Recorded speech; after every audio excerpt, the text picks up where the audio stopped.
So everyone has a theory on how to cook a steak. For me, it's on a barbecue. It's the best way. I have a lot of memories of Dad cooking amazing barbecues all the time, like on the weekends, and he took a lot of pride in his barbecue abilities, so it kind of rubbed off onto me. The way I like to cook a steak is to leave it out of the fridge for about 30 minutes before you cook it. That brings it up to room temperature, so if you want to get sort of scientific about it, to cook a medium rare steak, you want to take the internal temperature to about 50 degrees. So if it's 4 degrees from the refrigerator, it's going to be really cold. So if you bring it out, let it come up to ambient temperature, you're sort of getting the process already happening. So you get a nice even cook through the whole steak.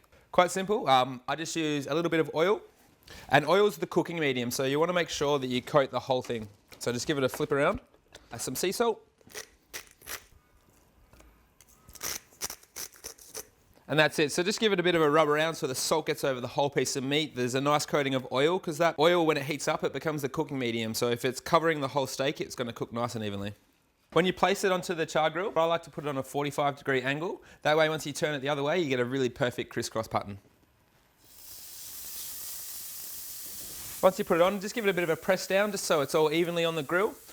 You don't want it to be like too ridiculously hot that it gives black char marks straight away. You want to let it caramelize, develop all of those flavors from the beef. So a medium to high heat is a good start. When you want to turn a steak, it's quite simple. Just lift it up. If the beef is still sticking to the grill, it's not ready to turn. It hasn't caramelized and developed all of those flavors yet. It's kind of stuck still, needs a little bit longer. So it's been about 3 minutes, and now I'm just going to turn the steak from here to here. It's not necessary, but it does give you that sort of nice crisscross effect, so it looks really nice when you cook it. So I can quite simply put the tongs under there. There's no resistance, it hasn't stuck. That means it's starting to caramelize and cook nicely. And just literally turn it on a 45-degree angle. So from here to here, same side down.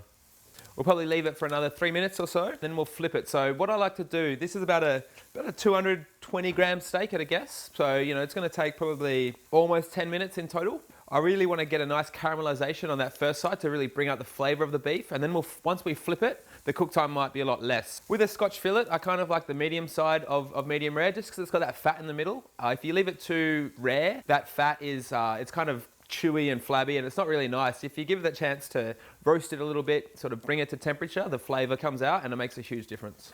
So it's had another 3 minutes on the other side, and now it's time to flip. You can see a little bit of the blood and the moisture starting to come out of the steak. That means it's all warming up and all the cooking process is happening. So from there, flip and back to the first spot. So you can see we've got a lovely caramelization. The fat is starting to melt, which is all delicious flavor. The aroma coming off, it's great. So we've done well there. I'll probably just do it on one side, to be honest. If it was a thicker steak, I could do the same process again, but the thickness of this steak, I want to cook it, as I said, to the medium side of medium rare. So I think I'll probably give it another 3 minutes, and then we'll give it a nice rest. So it's only been 2 minutes, not 3, but if you have a little poke on the steak and you've got a little bit of resistance, it's kind of springing back, that's a good sign that it's the proteins have set and it's nice and cooked. So I'm just going to take that off. And we're going to rest it for about 5 or 6 minutes. It's really important just to relax the meat, let it bleed out.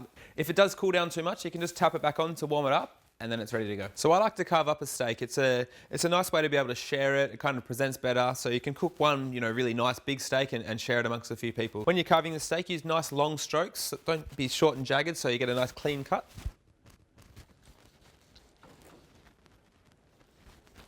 With barbecued meats, a little bit of squeezed lemon over the top kind of cuts that charry smokiness and just brings a little bit of acid. It's a lovely way to finish a steak. And it's ready to go. So we're going to enjoy dinner. We're going to come back. The barbecue's cooled down. We're going to use the ENJO glove, a bit of water, wet wipe dry, and we're done. Chemical free. So the steak was delicious. Now it's time to clean up. Start from the cleanest to the dirtiest. So we're just going to wipe all the fat off the front of the barbecue, all of the knobs here, make sure it's nice and shiny. All I've had to do is wet the ENJO with a bit of cold water, ready to go. Straight on the top here. Make sure you get all of the side bits. I really like a clean barbecue. There's nothing worse than when you go to a mate's house for a barbecue and it's like a dirty barbecue, there's fat and grease everywhere. It's really important to keep it really clean. You wouldn't leave your stovetop in the kitchen filthy, so why would you leave your barbecue filthy? So it's as simple as wet, wipe, and then dry.